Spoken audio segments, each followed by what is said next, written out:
Hello and welcome to At the 55, your home for OUA football. Me and Tom are back on the mics to bring you episode 2 of the exit meeting, where we are breaking down in this one the McMaster Marauders. As a programming note, if you are following along in the series and listen to the York podcast, I obviously aired when I said that we'd be covering U of T today, which is out of perhaps just habit of thinking of those two teams being towards the bottom of the barrel a little bit. And if anything is just going to make this one sting that much more for you, Tom Sterling, when we talk about your McMaster Marauders and just the state they've been in when you extrapolate over a few years hasn't been too pretty. But before we get into some of the perhaps sad and ugly, let's start on the positive note, because I know you are an optimist through and through. Tom Sterling, how the heck are you doing, my friend?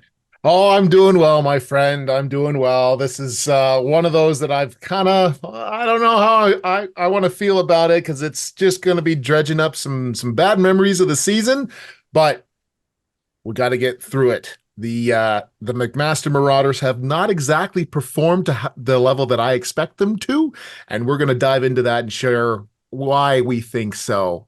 Yeah. Ugh. Whether you're biting the bullet, ripping the band-aid off, or any metaphor in that vein, we're going to just dive into it. Obviously, we had Dakota Vine on talking about the York Lions, and we do have some other folks lined up for some interviews. We thought we had someone around the program for this one, but then we just figured, you know what? I mean, who better to kind of talk Mac football with than you, Tom? And I am just on pins and needles over here because you have set me up that you have news that you have not shared with me yet in hopes to get my genuine reaction. But I understand that we're going to save that for when we talk about where Mac's looking going in 2024. So before we get to there, we have to look at how we got here. And before we even get into the 2023 season in specific, Tom, let me start by looking at this. 2019, this team wins the Yates Cup. And actually, let me even bring it back a little bit further because we've obviously had a few exciting moments on social media through our at the 55 handle on Twitter and on Instagram. And though I don't personally use my social media all that much, I'd say one of my finer moments in the last 5 years or so was watching the Western Laval Vanier of 2018 when Laval wins at home. And I just remember tweeting something out to the effect of, because they had Coach Potasic on the broadcast panel saying something about, well, teams in the OUA need to watch this film as a way of looking at how you can beat those Western Mustangs. I tweeted something out to the effect of, confirmed Steph Potasic to the OUA is returning to the OUA. And that was just a joking tweet based on him making that comment. Of course, he returns to Mac, and of course, he beats Western in that very next Yates Cup in London. We all remember that game as exciting as an exciting game. We then get the pandemic. We then go to the 2021-22 season, the shortened season, the OUA East, OUA West year, the 6-game season, and arguably through no fault of their own, because I didn't go through every single game, they end up in a 6-way tie for third place with all these teams at 3-3. They get the short end of the stick. No playoffs. We then go into our first return to an 8-game season, 22-23, where they wind up 2-6. Of course, one of those losses being the loss on technicality due to an ineligible player, thus giving York their only win in in many, many moons.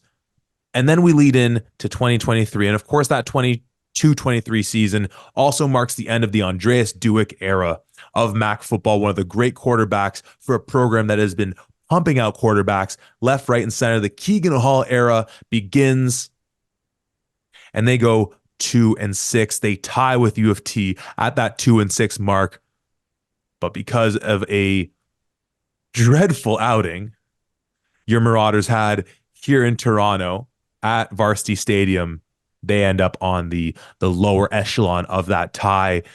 Tom, let me pass it to you. Obviously, that then I didn't dive too thoroughly into the season as a whole. It's so odd thinking about Coach Potasic, your guy, this return he's had, starting on the highest of high notes, winning it all in the OUA. The pandemic, obviously, it was a wrench into everyone's plans, and just this. Well, we'll dive into the details because there are some common threads in these years. From that big picture standpoint, what thoughts do you have looking at this team in this decade, really? It's a difficult watch. This has been very frustrating as a McMaster fan, and the it almost makes it worse because when you look at a lot of the games here, even just going back to this past year, they lose to Windsor in the home opener that you and I were at, 21 to 17.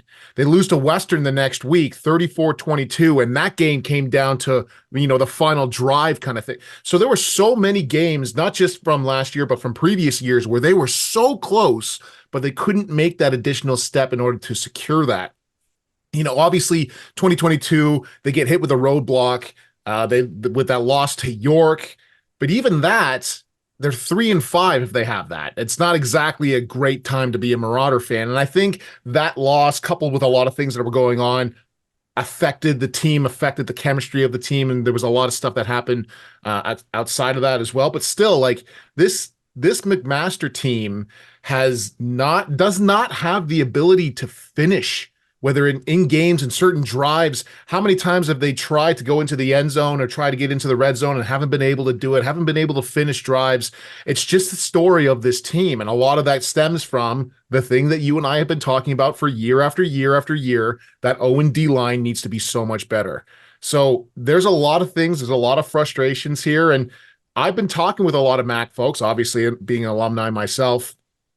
And now, especially after this year, because it's one thing, COVID year was goofy, whatever.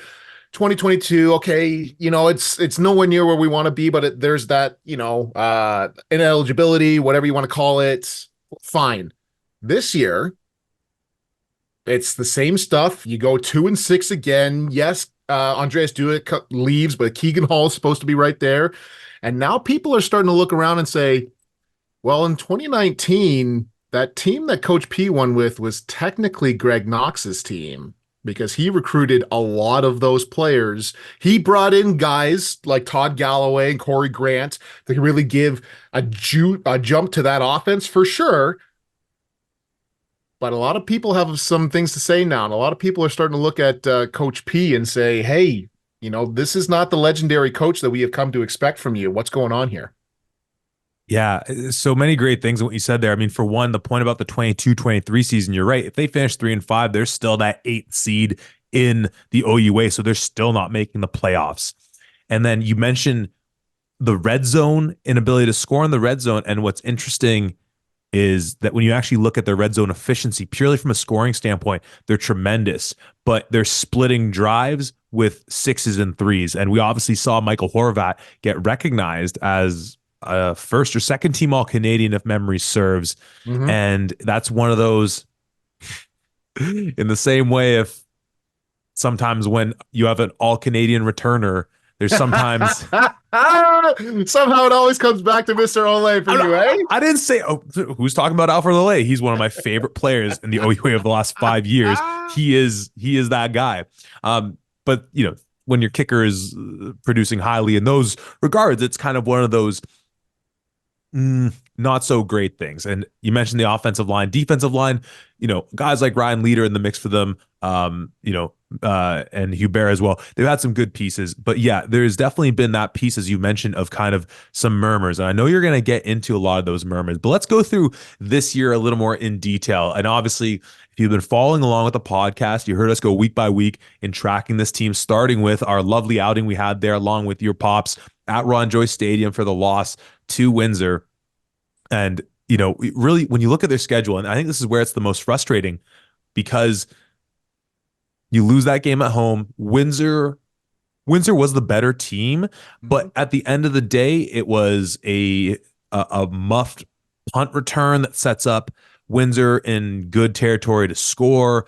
And just Windsor being one of those teams that once they get ahead of you is so hard to come back on because they can just chew up the clock. That defense is so stout to score on. So once they had made those mistakes, like Windsor is in that territory, though they still make some errors themselves, as we've talked about with penalties, where once they kind of get you, it's hard to come back against them. That Western loss, as we said, was an incredible, like as good a loss as any team probably had all year long, with them being a pick six. I believe it was a Max Nixon pick six away from them possibly going on a drive to take the lead late in that game.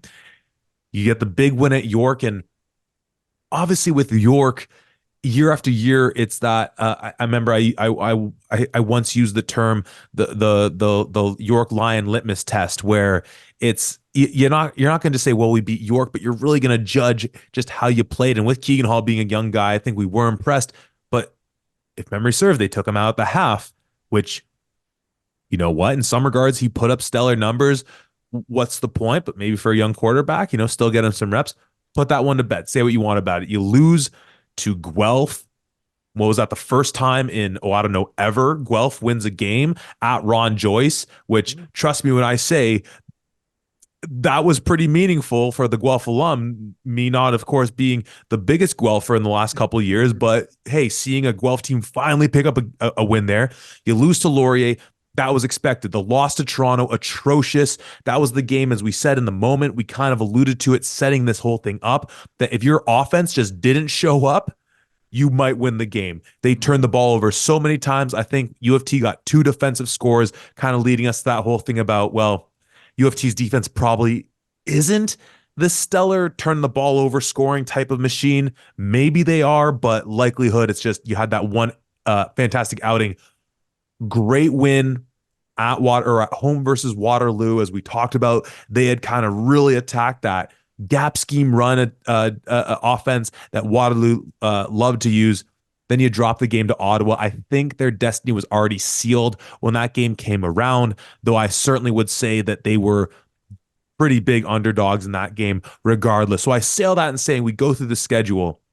That loss to Toronto is unacceptable. The loss to Guelph at home, like, win that game. Win that game. The loss to Windsor, well, hey, that would have been huge. But, at the end of the day, you can't be too mad at them.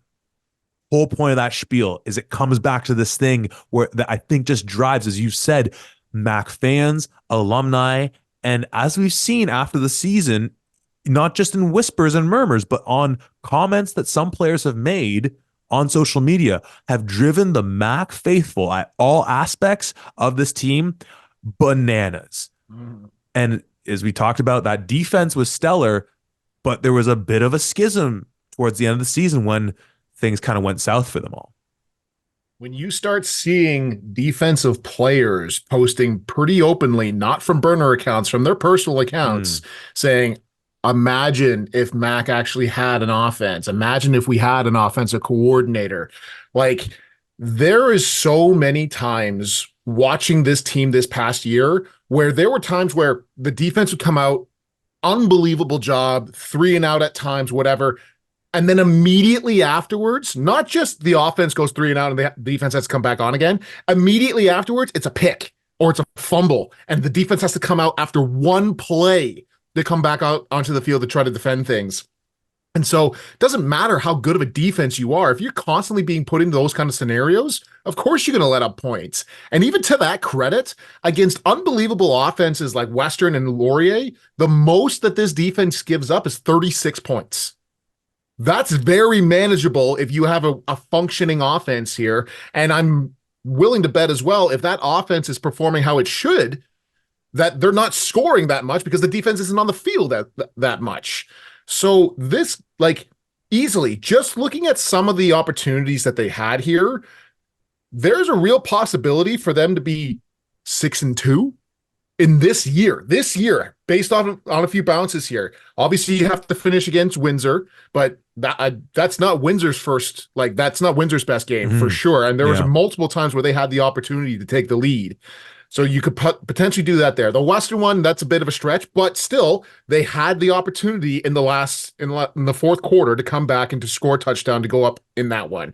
The Guelph game, for sure, there's opportunities to win there. Laurier beat them pretty handily. I'm not going to guess that they could come back with that. They should have beaten Toronto. And I don't know. I think that Ottawa game, I think Ottawa was just outright the better team there, so they would have beaten them outright as well. But still, like, they had the opportunity to win almost every one of these games late into the final quarter or third quarter of all of them. So it's not even like you don't have the players. It's not whatever. You were put in the scenarios to win here, and you just could not get it done. And that is the part that makes me want to pull my hair out more than anything. Well, let's get into that point you raised about it's not as if you didn't have the players, because if you didn't have the players, you wouldn't be in these games.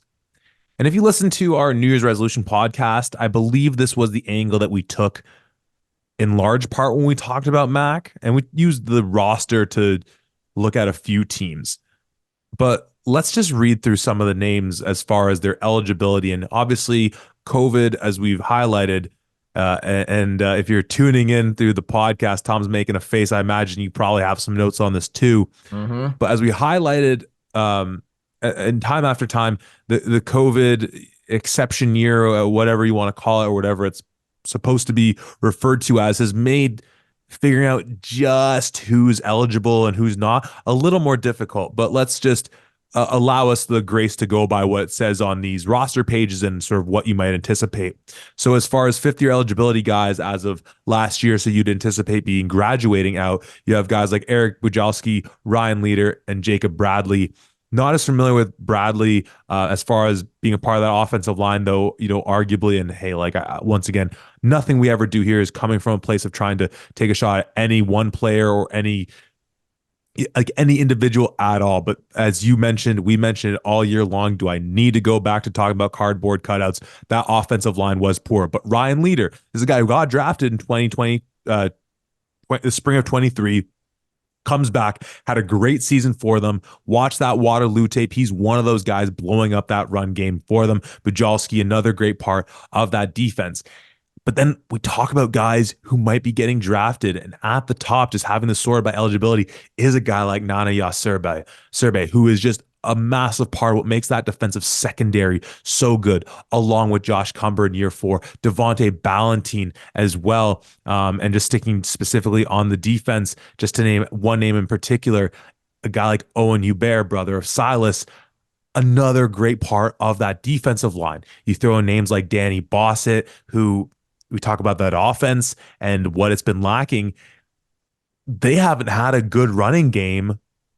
Like, even when Justice Allen was there, like, they weren't a top running attack. It's been since the days that that jersey in the background wasn't behind glass; it was on your chest, and you lead blocking for these guys, since they've had a really effective running attack. By saying that and saying that Daniel Bossett was one of the reasons that they were able to run it at times. And then you also graduate out, or fourth year guy, so a bit in the gray area here, a guy like Jacob Mason, kind of in that fullback tight end, one of your better blockers.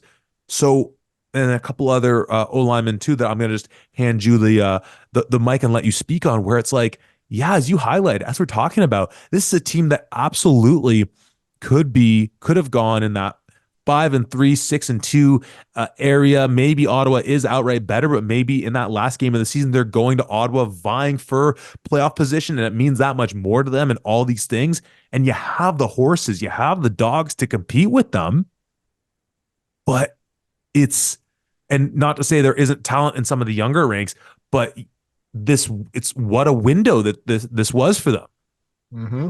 What when you look at all of the names here, and you mentioned a few of them, I'm just going to go through, and like you said, with COVID, there's a lot of things that could be up in the air. They could have certain people come back, some people might be done, whatever the case. I'm just going to go through the list of names that are listed as fifth-year players for McMaster. Jacob Patton, wide receiver. Dima Ignatievic, wide receiver. Josh Cumber, defensive back. Danny Bossett, running back. Connor Bedeen, defensive back. Jacob Mason, fullback. Eric Bujalski, linebacker. Daniel Stefanik, defensive end. Greg Thomas, defensive end. Owen Hubert, defensive end. Paul Badalana, offensive line. Ryan Leader, defensive end.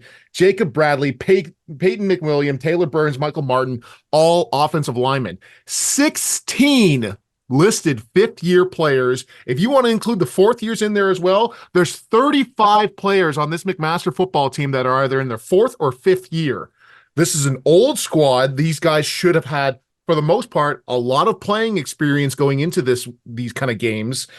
And you're in the area. And like we said, there's a lot of things with the COVID year or whatever else.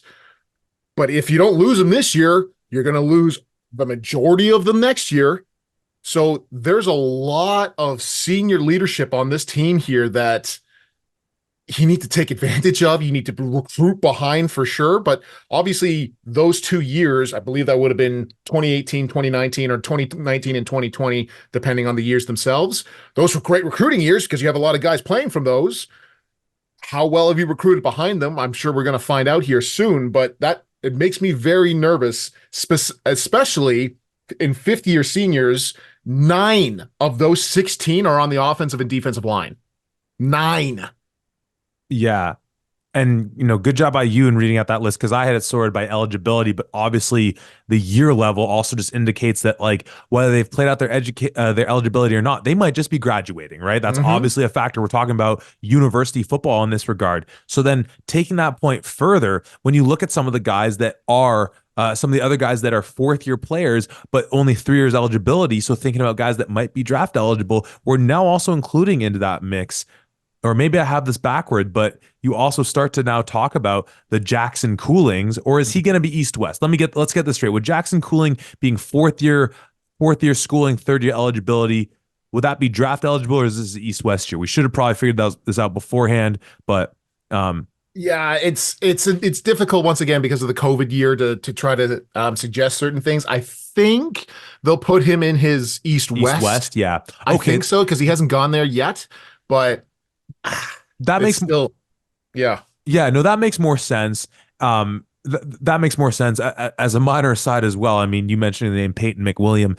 He was on the freshman 15 that we did. So just to make me feel a bit old from that standpoint. So like pumping the brakes a little bit, right? Because you're talking about, well, then who's next? Like who's to come underneath them? And like a lot of those guys could be back, right? And so we won't know until we see it. We preface this whole series of the exit meeting ticket. That is the exit meeting series.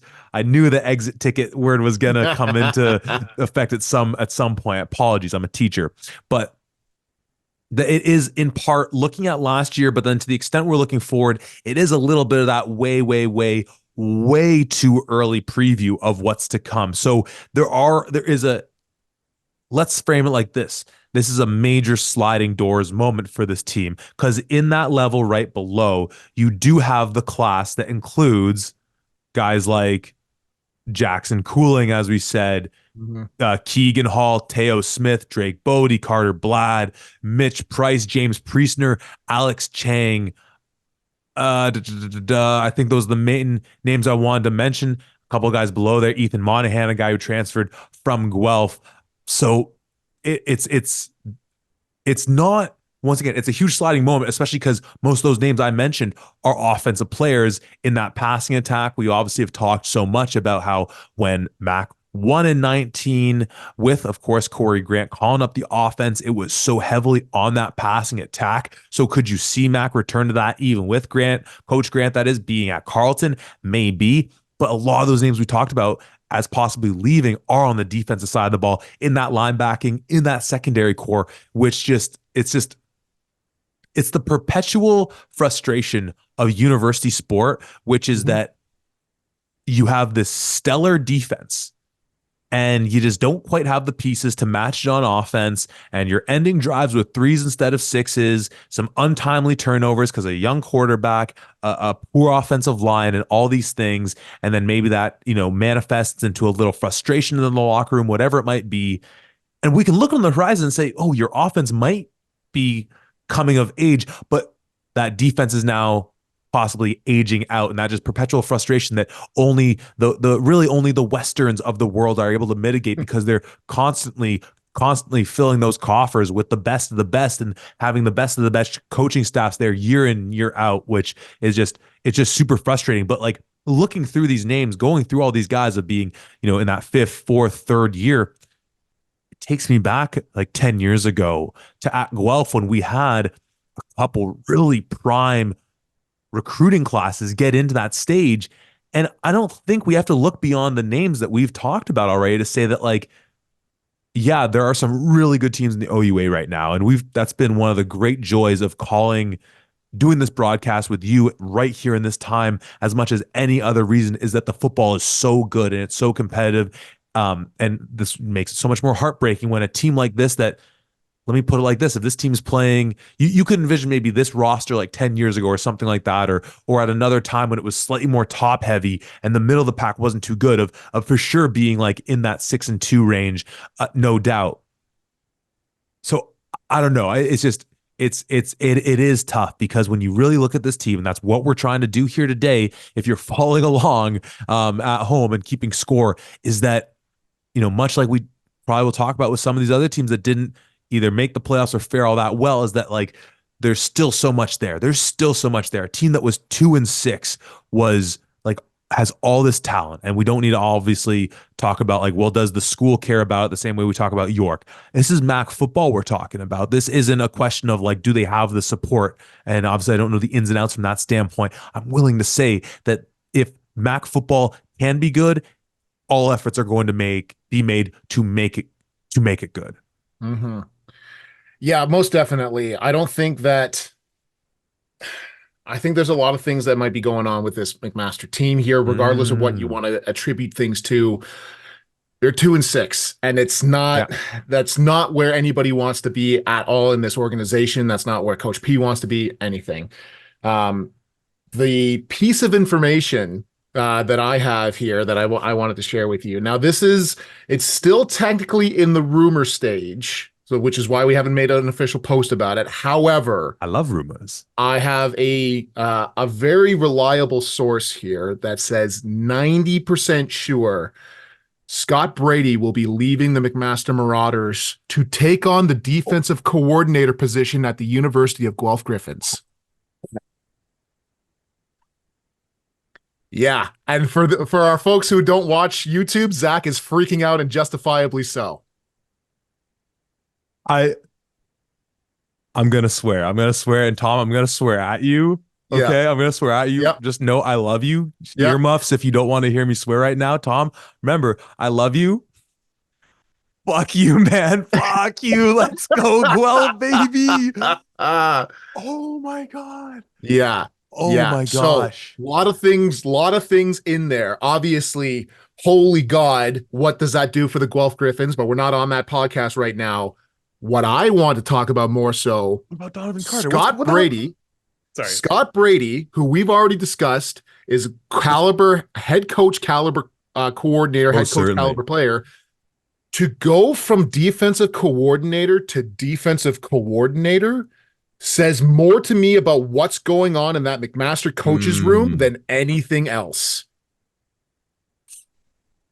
I am very nervous about the future of Mac if that turns out to be true, because that means that there's a lot of things happening in that coach's room that's not what people want. Scott wow. Brady was the highlight of everything Mac football last year. His defense in particular played unbelievably well. And if they had a supporting cast around them, even an offense that didn't constantly seem to give away the ball in really key moments here, they're a top 3 defense. I'm willing to say that. You lose him and potentially lose all of the guys who are 4th and 5th U who are on the bubble about coming back or not. This is a very dangerous place for McMaster to be right now. This is I oh my gosh, do I ever hope this comes true? Tom, I'm sorry for swearing at you. It's okay. Particularly It's the heat of the moment, my man. and clearly in a moment of Schadenfreude and just taking pleasure in your displeasure. What a great point you raised though of just all the implications of this, of him possibly making a lateral move. And of course, by the time we post this, we're recording on the 22nd. We'll be posting this on the 25th. So there's a bit of time um, to let that flesh out. So maybe this will be old news or it'll be a whatever they call the hot take exposed, cold take exposed, whatever. Mm-hmm. What's so fascinating about that is so many things. But we obviously Coach Potasic, not an old dog by any means. Potasic's still, a fairly young man, all things considered. He started his coaching career as a head coach pretty young in the going, but nonetheless, he's been there. He's been back at Mac now, what, 5 years, 4 or 5 years in that ballpark. roughly the time span of a contract, and maybe they're renewing him. I don't know the details of this. I am just for the record. I am just Speculate, spitballing. I'm speculate, speculate. speculating. I am just throwing stuff at the wall, seeing what sticks. And you could see, and as a bonus about Scott Brady, he's on the recruiting trail. Oh God, He yeah. gets There's a lot after of it. guys offensively and defensively who committed to Mac because of Scott Brady. 100%. But the original point I'm getting at is like you could see a world where another disappointing season for Mac, Patasik's out, and they elevate Scott Brady. Mm-hmm.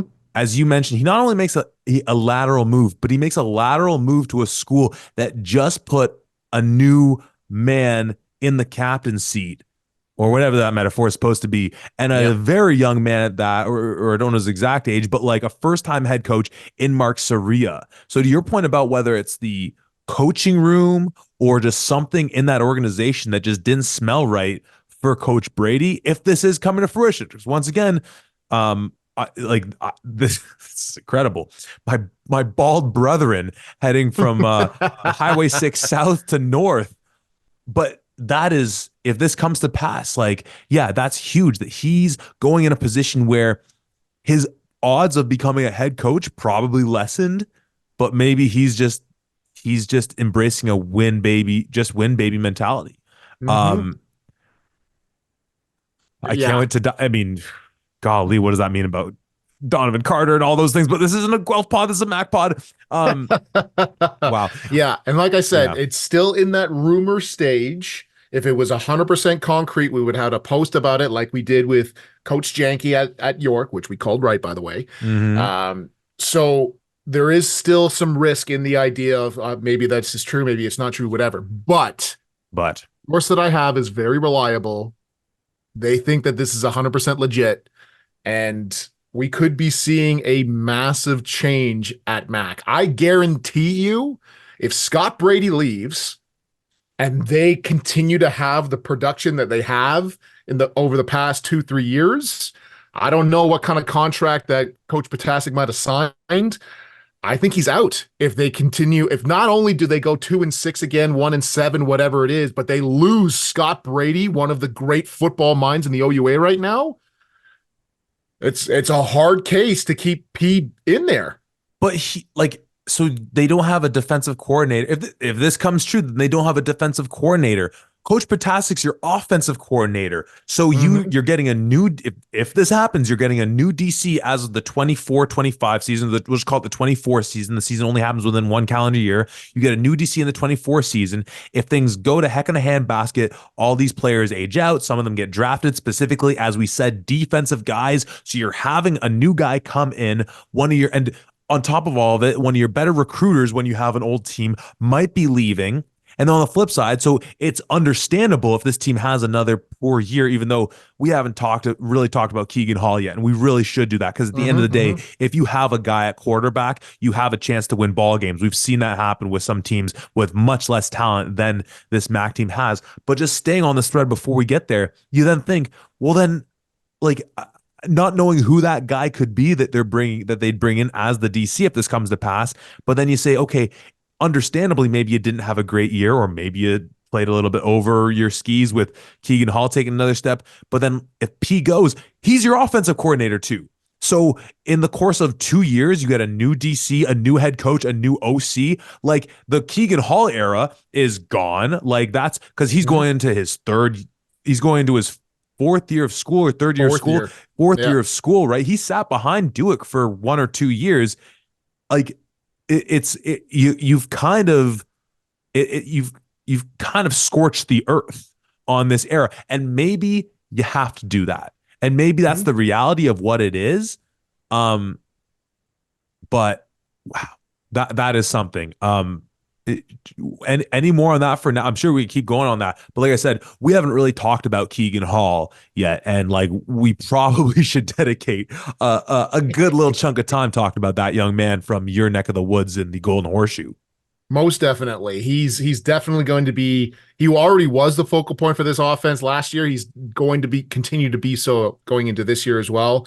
But man, there's a lot of things that are talked about with Coach Potasic now that things aren't going well. And I think that a big part of the reason why he is still there, obviously, don't get me wrong. Coach Potasic was my head coach. He's a hell of a coach. There's a reason why I committed to Mac over everybody else, and he was a big part of that. I have nothing but respect for this man, but there are a lot of Mac people, whether they be alumni or people who are close to the game, who are not happy with Potasic, who are now starting to point things out like, oh, this guy doesn't like to recruit, he doesn't like to have tough conversations with people. All of this stuff that's constantly coming out about him. And whether that's right or wrong, whether that's true or not, because they're not doing well, that's up for debate. But needless to say, people are not happy with Mac, and rightfully so. They are not where they should be with all of the talent that we have here. They are not where they should be, and especially when you're looking at a guy like Keegan Hall. This guy, I've been saying this since day one.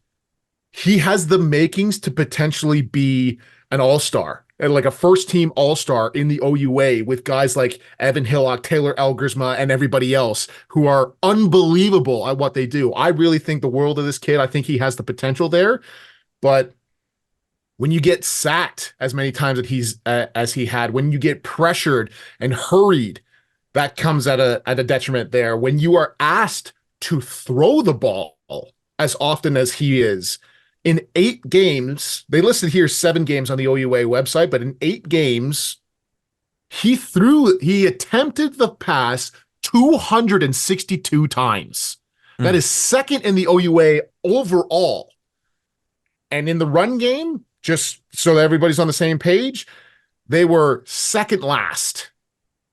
So all of that means to say all of the offensive production is being put on the shoulders of Keegan Hall. And I don't know how much support he really has around them, whether it's from the coaching staff or from the players themselves on the field here. I think that if this kid was really given a chance here, I think he has the potential to do unbelievable things. And I hope that they do whatever they have to put this kid into position to succeed, because when this guy succeeds, the whole team will succeed. And that's kind of that question, or that's kind of that thought experiment that with guys like Jackson Cooling, if we see James Priestner, like did we see him play last year? I don't think so. No, I don't think so. But in theory, you have you have one outstanding receiver and another guy that, like, last we saw him playing for Mac in 22 was phenomenal. But you mentioned some of these other quarterbacks, and like we talked about this at some point in the season about the incredible like class of quarterbacks that are starting for teams right now, all in like their third year of their programs. And it's probably an unfair exercise because, though, as I highlighted, and I think most people will agree, once again, if you have like a stellar quarterback, you can make up for a lot of flaws. But still, if that quarterback doesn't have protection, doesn't have people to make plays for him, and doesn't have a defense, all these other things, there's only so much you can do. But like, you're not taking Hall over Hillock, certainly not. You're not taking Hill over Elgersma. We know that for sure. Here's where we get a little tough here, Tom. Are you taking him over Tristan Lefebvre? Me personally? Yeah. Okay. Now, once again, this is where I'll let you say it. Like, this is where it's tough because you have more faith in it because you understand where he came from and the talent that's there. I've seen Tristan Lefebvre, albeit in 1 year, and with a passing system around him that has allowed him to flourish. So I've just seen with my eyes at the OUA level, and once again, all those other aspects. But from that standpoint, Lefebvre's the better quarterback from that point alone. But so you wanted to jump in on that, though. Yeah. So when I say I would take Keegan Hall third, I'm talking about his potential. And like you said, I have a bias because I did see him play in high school. I have seen his production here, and I have an idea of where I think he could be. But if you're just purely looking at offensive production from this past year, I don't think he cracks the top 5. Like, he's at the bottom echelon, or the bottom tiers of the top 10. Like, he just doesn't have the performance around him, and I don't really think that that's a detriment to him. and fair, and maybe that's how I should be framing it as far as like the passing attacks like that. This team hasn't had an effective run game in some time. They've shown that with a really good defense, special teams, and a strong passing attack, they've won a championship in recent memory with guys that are on this roster. But so looking at that, so let's look at as their passing attack. Laurier's is better, Western's is better, Carlton's is better, Ottawa's is better, Hmm. Guelph's is better. Hmm. Ottawa's, or sorry, Windsor's, you're probably taking as well. And then, like, you're getting into this point right now where it's like Waterloo has some young quarterbacks and some playmakers that, we'll talk about Waterloo, I guess, next week at time of recording or at time this is coming out as well, where now you're kind of in that territory. And except that Waterloo has a much better running attack. Of course, Mac won that game, but that came more to Mac's defense solving that running attack. So, man, this is it's certainly troubling for this Mac team. I don't know what direction do you want to go in with this now, Tom? I mean, we're we're 40 minutes in this conversation, and like I'm trying to find some bright spots, but like and there is like because you can look at that class of guys around Keegan Hall in the receiving core, whoever they're recruiting. But but especially like with you dropping that possible news of coming to pass, but as you mentioned, you're pretty trusting in your sourcing on this. That if Brady's gone, like this is disastrous. This is like if you don't play York next year, you might not win a game type of like territory. It is Hmm. just like the vibe I get from hearing that. Unless like you're recruiting your you know what off. But yeah. Yeah, no, there's a lot of things. There's a lot of things here that make me very nervous as a Mac fan, as an alumni. There's a lot of possibilities here that could lead to some really detrimental years for McMaster, not just for this year upcoming, but for recruiting years going forward as well to try to get our way out of this. So, yes, as a Mac alumni, as a Mac fan, first and foremost, I am nervous as hell. I really want to see this team come together. I'd love to see some more production from that offensive line because, once again, you and I harped on it the entire year. That offensive line needs to be better. Almost all of the issues from the offense can be boiled down to that offensive line, not having the run game, Keegan Hall getting hit and pressured too much, the sacks taken, the unnecessary interceptions because he's trying to get the ball thrown. A lot of those can be brought back to the offensive line. And there's a lot of them that are in their fourth and fifth year, which means that the guys behind them have the opportunity to come up. And obviously, there's positives and negatives in that. The positives being, there's new potential, new guys coming in, whatever. But the negative, they're brand new. And you and I both know getting chemistry on an offensive line between all five guys is paramount in order to establish proper running and passing concepts. So it makes me very nervous there. The potential to lose Scott Brady is a massive blow to this program here because of the defenses that he ran and the capability that his defense had this past year. They played absolutely lights out in certain areas, forcing teams into bad situations and giving the offense every opportunity that they needed to try and score points and put them into the game and put them into places to be successful here. Um, Once again, when you take a look at the roster, tons of talent across the board here. A lot of guys who have a lot of potential, certainly. Even in your fourth year guys who might be third years, but once again, it's a little confusing with the COVID year. But like Jackson Cooling, Nana Yasurbe, Demetrius Masuka, Ricardo Chisholm, Devontae Ballantine, obviously Keegan Hall, Ethan Stewart, Teo Smith, Drake Bodie, Carter Blad, Eric McCulchin, Nathan Pauling, Caleb Dar, Nate Steves, James Priestner, Alex Chain, Mitch Price, Malik Boulay, and Simon Ryan Poulard. Those are all the fourth year players there. There are some studs in that list that I just read out here. And if you can properly utilize them in offensively and defensively, this team is going to be okay. But I'm very nervous for the future of Mac. I'm very nervous for how this next year is going to boil out here, especially if, like we said, Scott Brady does end up leaving to go to Guelph. I am I am forever the optimist in all things in my life. I'm finding it very hard to try to find some bright spots right now with Mac. Yeah. And we've said it for a while now. I mean, Nana, I don't know his measurables off the top of my head, but he's the type of guy that I think we're going to be talking about come April into May when CFL teams start drafting. Mm-hmm. Um, I just pulled up, the offensive line thing as another thing here. I mean, we talked about, you said we've been talking about it all year. We've been talking about it for 2 years now. Mm-hmm. Um, and I'm just looking at like by the numbers based on Keegan Hall.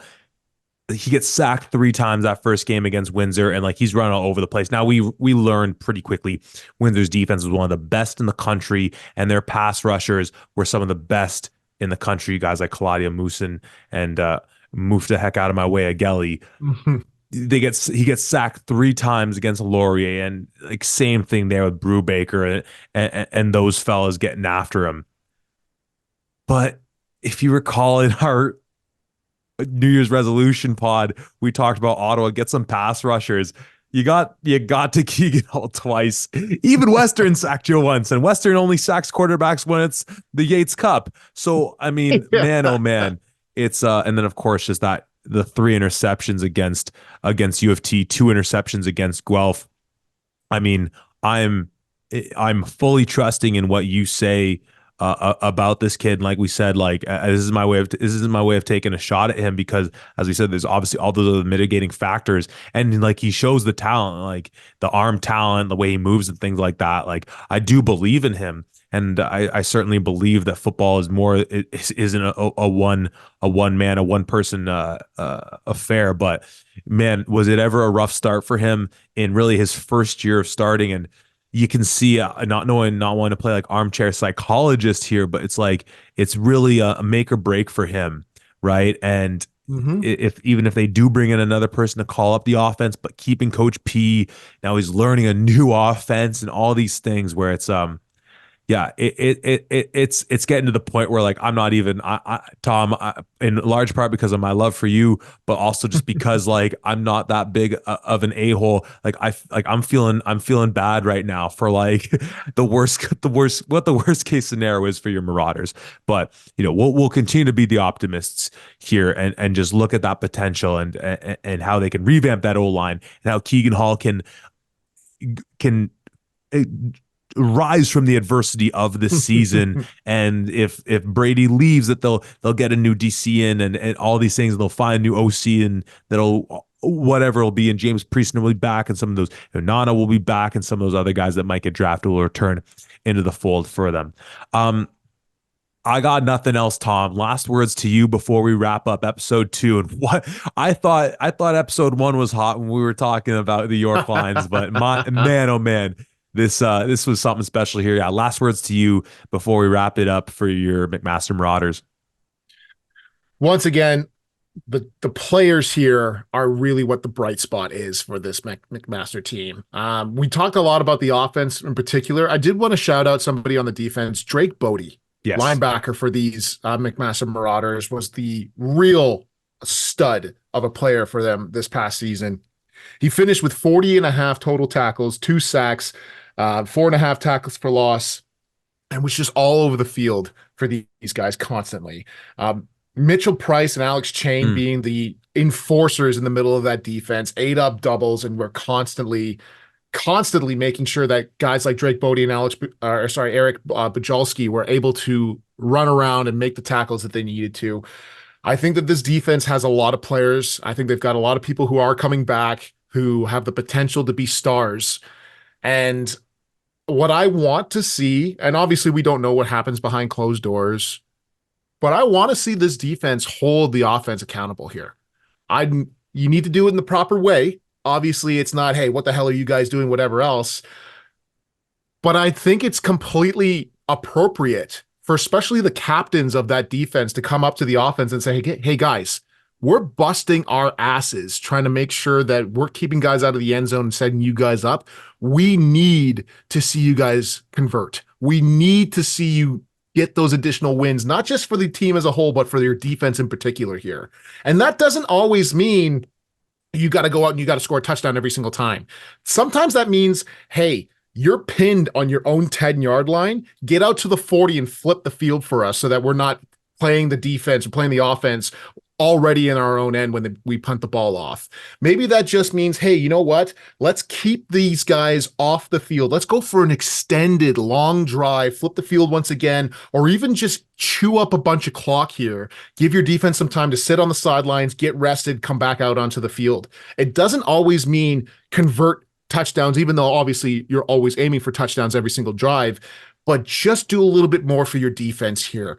Let's put everybody in positions to succeed, because with the talent that you have on this field, you should be able to win these games. It's not out of the question here to look at the guys that they have here and say, if things go right, if people are put in the proper scenarios, if certain position groups, players play to the best of their abilities, this could easily be a 5-3 football team. Easily.